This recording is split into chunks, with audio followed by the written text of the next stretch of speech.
It is 4:50 in the morning. Just got up. Today we're going on an excursion.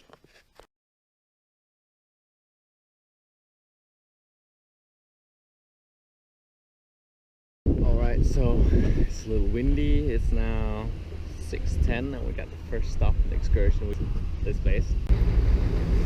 Okay, so now it's 9:45 and we are in Ios Nikolaos. Behind me you can see many of the boats waiting in the harbor. Today we're going to Spinalonga, which is an excursion to an island outside Elunda in Crete.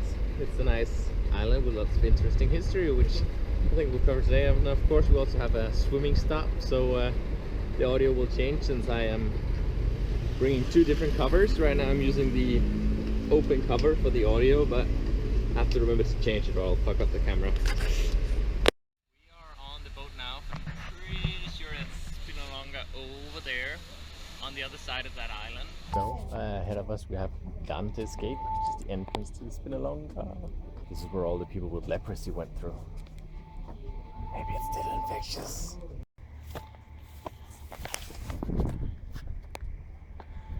For those of you wondering what Spinalonga actually is, it's a small island outside Elunda in Greece. I'll make a map for you.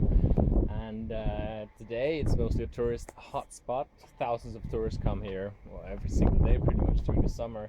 What's interesting is that most of these buildings is from a Venetian fortress built back in the 1500s when the island belonged to the state of Venezia. It was later taken over by the Ottoman Turks, and it serves as a pretty good stronghold for protecting the bay that you see beside me.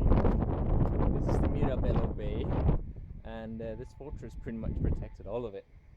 Now the really interesting thing in modern history is that it used to be a leprosy colony from 1902 until 1957. All of Greece sent their leprosy inflicted to this island, and they were forced to stay here without any contact with their family or any personal belongings, and they were forced to make a life here. So many of the buildings here were used to house people with leprosy, and that's one of the most interesting things about the island today. There are still some leprosy colonies out there, and some, specifically Asian countries, still isolate people with leprosy since it still exists, but it can be cured these days with medicine provided free of charge from the World Health Organization. So it's manageable now, but back in the 1900s there wasn't a whole lot you can do about it. So they just sent people here, left them to die. So here is actually the graveyard of Spinalonga. This is a rocky island, and since people died here of infectious disease, they couldn't just throw them in the water or dispose of them otherwise.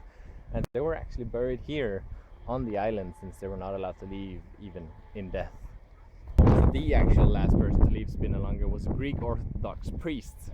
He left the island in 1962, even though the last leprosy inflicted person died in 1957, since there was a cure for the disease at the time.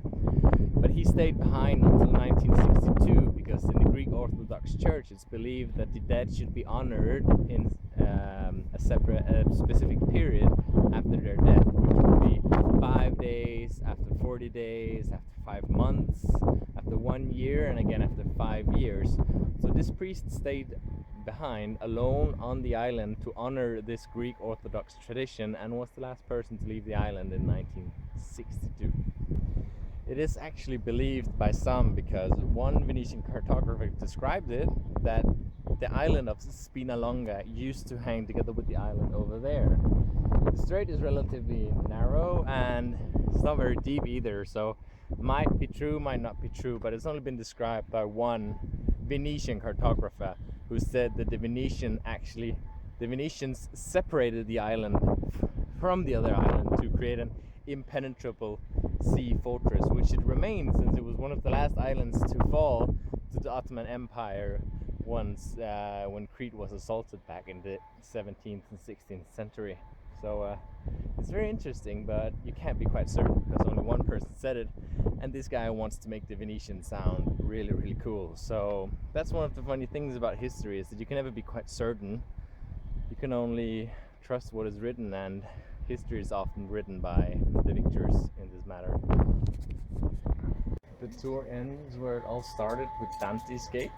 This is where the people came in and ultimately where they left in 1957 and the last person in 1962.